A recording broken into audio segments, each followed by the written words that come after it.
So, good morning. My name is Yannick Lefebvre. I'm a WordPress plugin developer.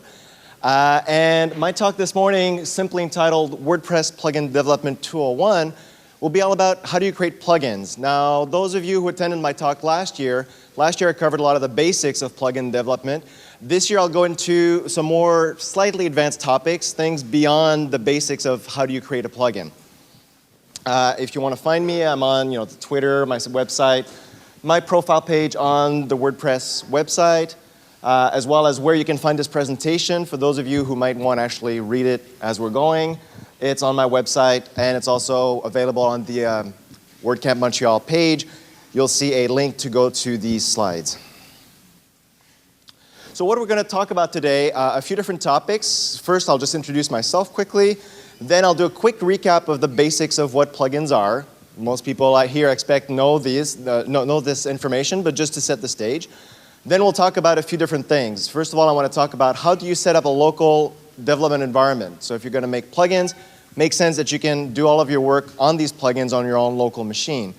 Then I'm going to talk about creating help tabs. So how do you create nice, user-friendly documentation for your users so that they can easily see how to use your plugin very easily within the confines of your plugin. I'm going to talk about jQuery. So jQuery can be both your friend and your enemy. How do you safely load it within your pages, and what kind of things can you do with it? I'll touch upon internationalization. That's often a very important topic, especially here in Quebec. So how do you create plugins that will be available in multiple languages? And finally, I'll talk about enhancements you can do to your plugin page if you post it on WordPress.org. So how can you make it nice and fancy, like all the new pages that have been coming up over the last 6 months? So a little bit about myself. I've been using WordPress since the very early days, so since 2004. I released my very first plugin in 2005. And to this day, I have 8 plugins that are available up on the repository. So you have their names over here. Like I said, all of them are up on the official repository. My most used one is Link Library, but there's many others out there that can help users on their websites. I am also an author, so I recently published a book all about plugin development. So if you like some of the things,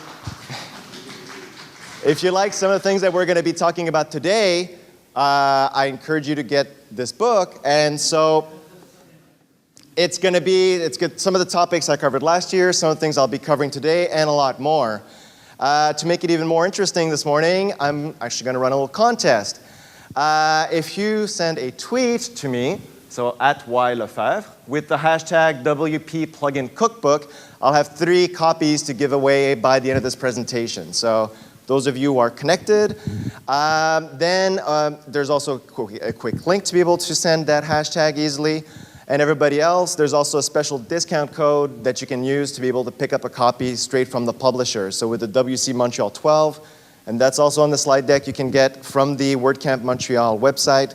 You'll be able to click through this link and get a copy. So enough of the marketing pitch, and moving into the subject. So a quick recap, first of all, of plugins. So plugins allow developers to be able to extend WordPress beyond its basic capabilities. Now, for those of you who are more familiar with WordPress.com, plugins are not really available there. There are some that are pre-packaged for you on .com, but really plugins are more in the realm of when you have your own hosted version of WordPress, you can install these plugins to be able to extend the capabilities of the platform. These plugins have been able to be created ever since the very first versions of WordPress. So WordPress has a very open architecture that lets you insert your own code throughout its processing, and that lets you really extend the capabilities beyond what it does out of the box. The plugin API constantly evolves, so every time a new version rolls around, there's always new features that are more back-end features for plugin developers that always make it easier to be able to go in there and really extend what the platform is going to be doing. The size of a plugin can really vary in complexity. A plugin could really be only a couple of lines that do very specific things to files that are going to have thousands and thousands of lines of code. Some of the nice things about plugins is, well, first of all, the functionality stays in place even when the theme changes. And that's something very important. If you're developing websites and you find yourself often going into a theme's functions.php file and going in there and adding pieces of code, well, that code is specific to the theme. You should think if you're doing a lot of that work, adding a lot of code in that functions file, well, maybe there's a way I could just wrap that into a plugin. Then you don't have to worry when you go from theme to theme about moving that code over from one functions file into another. Plugins can be installed directly from the WordPress admin or by downloading them and activating them. I'm sure a lot of you are familiar with this mechanism. Now, what makes up a plugin? Well, a plugin is made up of one or more PHP code files. These are going to contain, they can also contain images, text files, translation files. So there can be a lot of things that are going to be next to that core PHP code file that represents the core plugin code. They're located under WP Content Plugins, so that's where all the plugins are going to be installed in your site. And the basic entry point for any plugin is going to be a PHP file that's going to have a specific piece of text at the top of its code. Last recap slide. The power of plugins really comes from their ability to be able to register functions or callbacks that are going to be called at key points when WordPress is preparing pages to be displayed on screen. Now, these points could be when the header gets rendered, when any admin page gets rendered, or they could also be when specific data is being prepared for display. So in general, there's two types of basic hooks that exist in WordPress that lets you register your callbacks. These are called action hooks or filter hooks. The action hooks will be when you can do what you want at a specific point in time. So this lets you inject extra output onto the page or be able to change how things are going to be displayed on screen. Whereas a filter hook is where you can go and manipulate some of the data that WordPress is going to be displaying. For more information on some of these recap topics, I do invite you to watch last year's presentation. I didn't want to redo it again, but it is captured on video, just as this year's presentations are going to be, and available on WordPress TV. So getting on to some of the new topics that I want to talk about, the first one was setting up a local development environment. So as you go and you write plugins, well, you need to test them. Now, testing your plugins on a live website can be a bit of a dangerous thing. So to avoid that, you want to look at running all of the tools that would be on a web server on your own machine. What this lets you, what this gives you as benefits is, first of all, not having the risk of breaking a live installation. And here I refer to the white page of death. Anytime you go and work inside of your code, if you do something bad, your site could just throw a big white page that's going to have a PHP error, and that's it, no matter where you go on your website. Not necessarily something you want to have happen on a live site. So by working on your local computer, then you can make sure that if you break something, at least you're not affecting anybody else. There's also the fact that if you're working locally on your own machine, you don't have to constantly go back and forth and re-upload files into a web server, make sure you're running the latest version. You're working on local files on your computer, so there's no time wasted in working with your FTP client. Page refreshes, well, you're working everything locally, so you don't need to go off to an outside web server, have it render the page, send it back to you. More control over web server configuration, so if you want to go inside of your server's PHP ini files and go and play in there, it's right there on your local web server. You don't need to see, well, does my host even let me go and modify this file and modify how the server is going to work. A last point I didn't list on there is, well, you can work anywhere, whether or not you have an internet connection, if you're working locally on your computer. So this lets you work on a plane and be able to work on your website and develop your plugins without needing to have an internet connection. So some of the tools that I use to be able to do this kind of setup is, first of all, having a local web server on your machine. Now, the one I use is called XAMPP. So that's a package that you download and that contains everything from your web server to your PHP server to having your MySQL database in there. So everything is going to be contained within this package. Excuse me. Now, this specific one is available on Windows, Mac, and Linux. Now, there are others. So there's MAMP, there's WAMP. There's plenty of these packages that are out there. But in general, looking for a package that will contain all of these basic components will just make it very easy to be able to download it, install it on your computer, and then have a basic website in place. Now, the next step, once you have that basic core, is to get WordPress. So obviously, WordPress.org would be the place to do that. Downloading the package, copying it to the proper folder in your local web server, and then you're up and running with your local WordPress installation. Now, the other tools that I'm going to talk about are tools that I found to be very useful as well when you're developing your own plugins. And the first one is having a Subversion client or a Subversion-based tool. Now, some of you might be thinking, well, why would you want that if you're developing locally? Using a Subversion client is going to do a few things for you. The first thing is that it's going to help you easily track versions of your work as you go, as you develop your own plugins. So what I mean by that is Subversion is a version control system. It will be able to keep track of different versions of files throughout the development of your plugin. If you've ever made copies of folders with dates, so if you ever created, okay, this is my plugin April 1st, this is my plugin April 15th, this is my plugin, well, basically Turtis SVN or any other Subversion client will manage all of that for you without having a ton of folders everywhere and then you're not sure which one you're going in or manually managing all that. A Subversion client is going to give you a proper architecture around keeping track of all these different versions of files, letting you also attach comments to these files. So instead of just going, well, okay, what did I do in the April 15th version? Well, you don't necessarily remember that. Every time you store files inside of a Subversion repository, it's going to ask you to put in a nice comment that says, what does this version do? Or what did you add in terms of functionality in that specific version? Now, there's different clients. I did just mention Turtis SVN on the Windows platform. There's others on Mac. There's others on Linux. Subversion is really open in that point, and there's a lot of clients that can let you access it. The other two types of tools that are very helpful when you're writing your own plugins are either a code text editor or an integrated development environment. So if you've ever opened up a plugin in Notepad, you'll see that a plugin can look very drab because you have a lot of text, you have a lot of stuff, and in Notepad, it's all going to look the exact same font, the exact same color, so it's not easy to read. When you move to a text editor that's going to offer some proper text coloring, well, it's already going to start to make a lot more sense. So you can see here, for example, in green, we have everything that's comments. In black, we have functions that are inside of the code. In purple, we have all of the different text strings. So already a lot more readable. Now, moving to a full IDE, like NetBeans, well, then you get extra capabilities. You get that coloring that you get from a text editor, but then you get other services. So you get the ability to do FTP. You get the ability to directly query your database. You get the ability to do your Subversion check-ins right from the NetBeans interface. So it kind of really brings together all the tools that you might need in one place instead of having to go through all these different interfaces. Now, if you want to learn more about NetBeans, what I invite you to do is attend Jeremy's session this afternoon at 2 o'clock. He's going to do a whole session on the NetBeans IDE.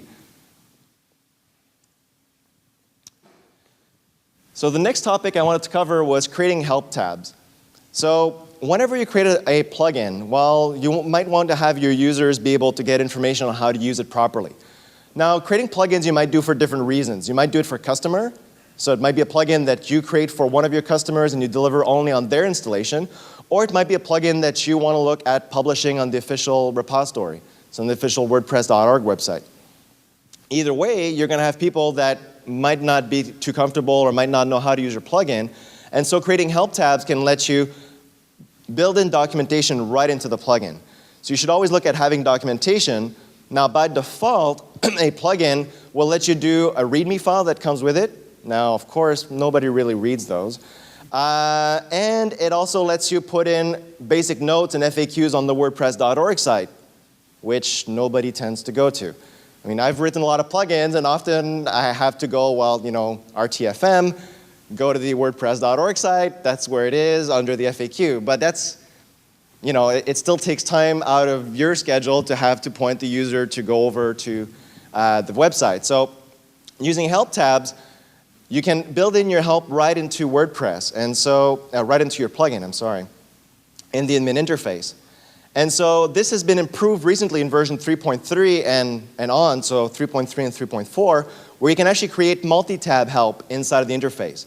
So whenever you're creating a plugin with an admin page, it's very easy to go in there and add your own extra help. So what that might look like is that little help tab that's on the far top right corner. users are already familiar with that help tab throughout the rest of the interface. And so then you can go in and build in your own section there that's going to have information. And when I'm talking about multiple tabs, what I'm talking about is, of course it's going to fall, right here where you can create, for example, an instructions tab, an FAQ tab, and then the user can page through these different sections to be able to see all the information that you've packaged in with your plugin. Now, creating this is done through a set of very simple API functions that are provided by WordPress. So if you've ever created a plugin and that had a configuration page, you've seen you've had to use the Add Options page function. That's a function that I covered in my talk last year. And so it lets you register with WordPress your own configuration page for your plugin. Now, the only difference from just defining your page is that when you want to create help tabs, you should look at storing the value that Add Options page is going to return inside of a variable. Once you have that variable, well, if it exists, what you do is you register a callback that's going to be called only when that page gets loaded. Now, if you're familiar with AddAction, so this is the WordPress function that lets you register your own function call with any hooks. A lot of these hooks have specific names. So for example, WP head, that's a specific hook that has a specific name. However, what we're seeing here is you have also something of interest. This is a hook name that has a variable name, load dash, and then we have the name of the page. This way, that callback function will only be called when it's your plugin's admin page that's going to be displayed. So you don't have to worry about this popping up all over the place. It's very specific to the work you're doing. Then the code itself. So there's a lot of code on this page, but you'll see that it's quite simple.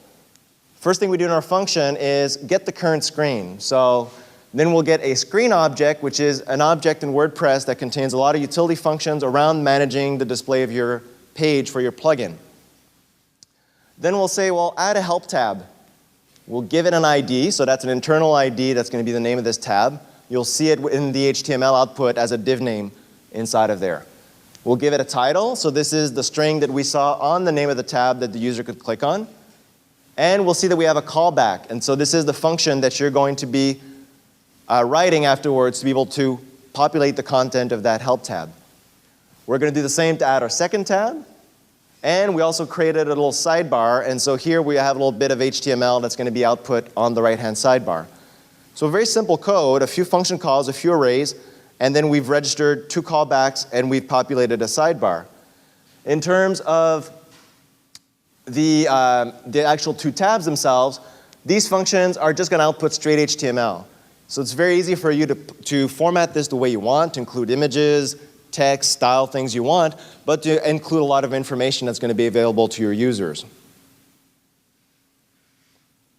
And just to show again the final result, so these names came from the arrays that were originally set up, and this is straight HTML.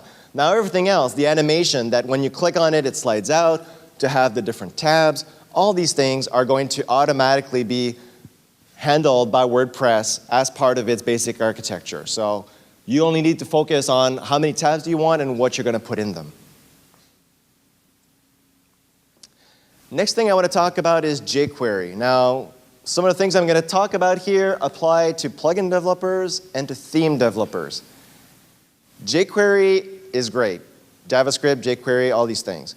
Now, it can bring a lot of interactivity to a site. It can also break a site very quickly. Now, WordPress does include some mechanisms to help avoid these conflicts. So what do I mean? Well, if you're a WordPress developer or a plugin developer, a theme developer, and somewhere in your code you're loading jQuery from google.com, yes, it'll load really fast. But if anybody else is loading his own version of jQuery, so any plugin installed, anything else installed is trying to load its own version of jQuery, you've just broken up a site. So there's techniques to use when you're writing your plugins or your themes to be able to look at loading jQuery. The first thing is that there are 3 different action hooks where you can look at making a call to load up jQuery. Now this is a bit different than before. This happened in version 3.3. Before it was a bit arbitrary where you could put these calls to load your own scripts. But now they've broken it down very cleanly into 3 action hooks that you can register. One is you can register a function that will be called when front-facing pages are being generated. And so then in that callback, we'll be able to load the jQuery, and I'll say how to do that in a second. The other one is when you're rendering in min pages. So if you're building up your plugins and min page and you want some specific jQuery scripts to be loaded up there or any kind of JavaScript, you should do it registered with this hook. And the last one is if you want things that are loaded only on the login page. So there you can have specific scripts that are going to be loaded. Now when you get a callback from any of these action hooks, the function that you call is WPQ Script, jQuery. Very simple, but instead of having an HTTP reference and loading it from Google, what this does is that it makes sure that everybody who wants jQuery is going to call this function, and then WordPress is going to make sure that there's only one that gets loaded in the end, inside of the page header. Then you avoid conflicts. Then you don't get a user who says, I love the idea of your plugin, I can't get it to work, because some theme developer thought it was a good idea to load up jQuery by himself with his own copy or by referring to an external site. Now there's a lot of other scripts that you can load this way. So for example, Scriptaculous, Thickbox, TinyMC, there's a lot of these different JavaScripts that are packaged in with WordPress, and you can load them up by using this function and then just changing the name of the library here that you want to load up.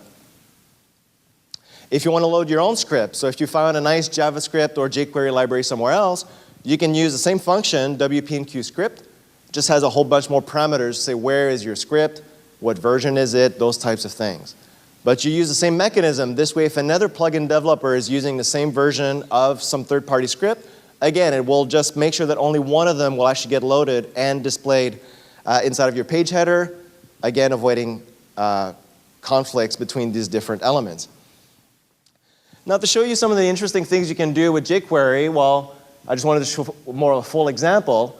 Here we're going to just display a quick pop-up that's going to come up on the screen. People love to do pop-ups to be able to get the user to subscribe to a newsletter or give them a call to action on their website. So here, if we look at what this would look like, we would have AddAction, the WPQ Scripts action hook, the function we've declared. We load up jQuery. Here we'll load another function called addThickbox. This is a WordPress function all around this Thickbox script. And then we're going to add code to the footer. Once that gets called, and I'll spare you all the details here, but we have basically a JavaScript function that will display a nice little pop-up after a few seconds. And what the user would see afterwards is a little pop-up message that would show up on the screen. So with very few lines inside of this plugin, and safely loading our jQuery, we've been able to do a pop-up dialog on screen using some simple plugin code.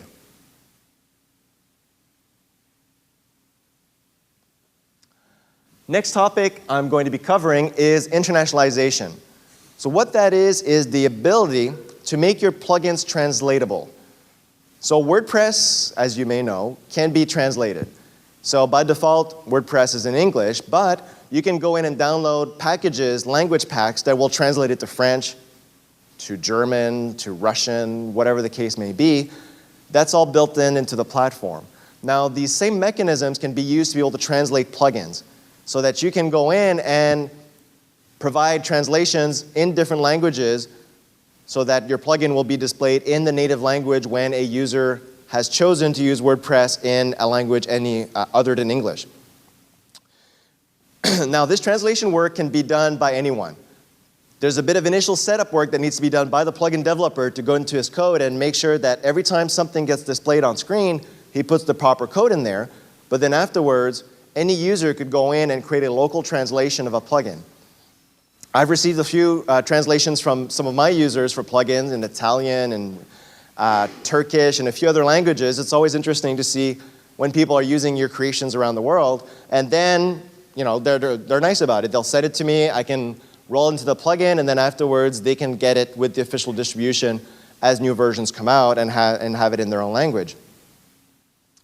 Now, the key functions that are to be used when you want to do translation are the _e function and the __ function.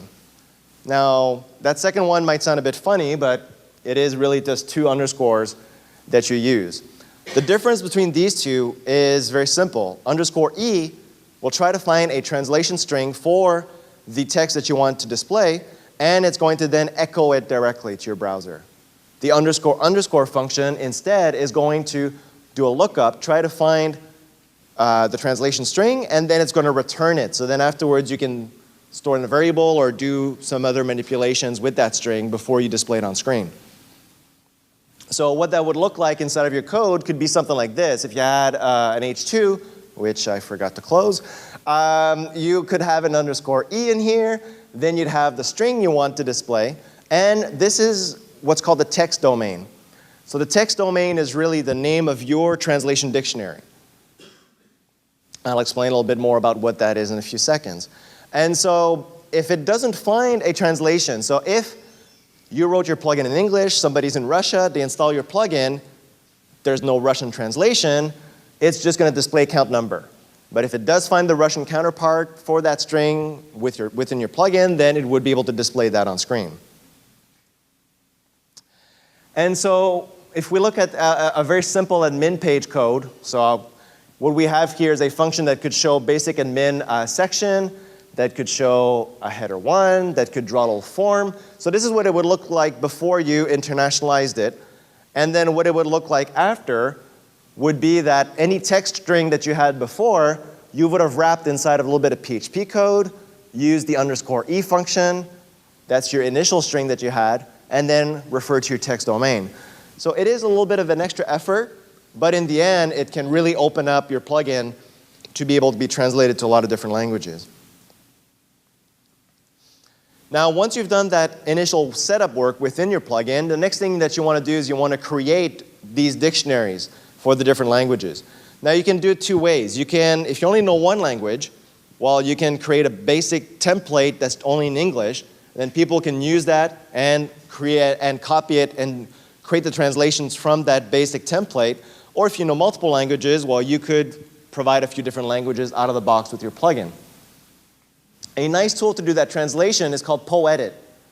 So this tool will let you, through a very simple interface, show you all of the original strings and then let you go and provide the strings inside of another language. So in this case, this is the French translation, and you can see here the FR code at the end of the file name. So that would let you provide the French translation for that plugin incorporated within all the files that make it up. The last little step towards translation is that you need to load up that translation dictionary so that it's available for WordPress to know to look up these translation strings. And so where you could do that is under the init hook. You could register your own function, and then afterwards in your function you would call this load plugin domain, plugin text domain. That's the name of your domain, and this long thing here is going to basically resolve to being your plugins directory under its languages folder. And it would go and look in there for a file that has the name of the language of the installation that the user is currently running. That was a long sentence. Like I said, default text is shown if there is no translation. A few things to be wary about if you're going to be doing this kind of work, if you're going to be translating a plugin. While it might be tempting to do pound declares or to create a variable to use, so every time you go underscore E and you have a string name, well, if you're going to display that string multiple times, and let me just go back here just to make sure that's clear. For example here, if you're going to be displaying on screen new Google Analytics plugin again over and over again, some of you might think, well, I'll just do a pound define or I'll just create a variable. That doesn't play very well with the translation mechanisms in WordPress. So if you do that and you don't get your translations, you do need to really just spell out all those strings inside of your code. The other thing is that now, opinions differ a bit on that, but punctuation can be included within the text. So something like a comma, well, you could do 2 text strings before and after the comma, but that makes it a bit more restrictive. If you just make the whole text string, including a comma, including a period, well then, depending on where the comma is going to fall based on the syntax of these other languages, then it's very easy for the person doing the translation to just put the comma where it goes, or even just to completely throw it out, because this way they can just make it right for these other languages. A few other more advanced functions that can be used when you're doing translation. underscore n, and underscore x. So underscore n is going to let you do translation, but looking at the context of, are you printing a word that refers to something singular or plural? So what it lets you do is basically look at the value of a variable and say, well, if there's only a value of 1 in that variable, I'll put the singular version of that word. And if there's multiple things, then I'll put the plural version. So that can be the difference between saying 1 item and 8 items on your screen. So just little things to make it even more sharp, more professional in your output.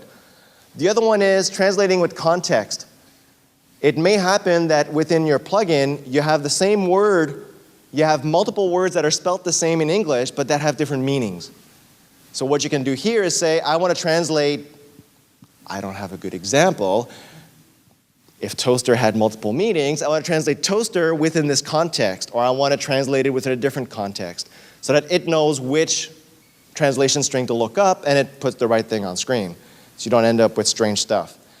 You do have other compound versions of these. So for example, EX with echo, underscore NX would be actually a compound of singular versus plural and the context. So a lot of these other combination functions exist within WordPress. Last but not least, I wanted to show you how you could enhance your plugin page on WordPress.org. So if you've ever gone through the work of creating a plugin, posting it up on WordPress.org, you might have seen a page like this with your plugin information. So what this has is, basic information, the name of your plugin, a little description, a download button. Now you may have seen over the last 8 months or so, there's been a lot of plugins that have started to have very nice images on their plugin page on the repository. Now that's something you can do yourself as a plugin developer, but you need to know exactly what are the steps to do it. And once you do it, then you can end up with a nice page like this. So in this case, we have the name again with a slightly different layout, and we have a very large image, which is something that's provided by the plugin developer. So the way you achieve this, well, there's a few rules to follow to be able to create it. The first one is that you must create a banner that is exactly 772 pixels by 250. Yes, it's an odd number, but that's the number they chose. So exactly that resolution. The banner must have also a very specific name. So banner 772 by 250, just to make sure you remember, .png. Once you have that image, now I think you can also play around and make it a bit bigger, but you're going to break the layout. So you don't necessarily want to do that. Once you have that, then what you need to do is you need to upload that image to your plugins repository. I talked a little bit about Subversion early on. WordPress actually uses Subversion for all of its plugin management. So when you have a plugin on the official repository, you have access to a Subversion folder that's going to have 3 directories within it. They're called branches, tags, and trunk. Now, to be able to create this banner and upload it, you need to create a 4th folder called assets. Again, very specific name, assets, spelled like this exact way, and then you can upload your banner with its specific name inside of that folder. As soon as it's there, it's going to display on the page. Now, one warning, and I'll just go back to highlight it, make sure you don't have anything fancy in this corner, because that's where your plugin name is going to go. So if you have something nice, it's going to be splattered with your own big plugin name over it. So kind of judge where that's going to fall based on the length of the name of your plugin, how big is that box going to be, and just make sure that all of your important graphics are around there. Now this graphic could really be anything. I've seen some that are plain images like this one. Others have some really nicely laid out description of what the plugin does, screenshots of the plugin in action. It's really up to you to decide how you want to create that image, but it does give you a very good, clear voice so that the user can right away know, will this be what I want or not?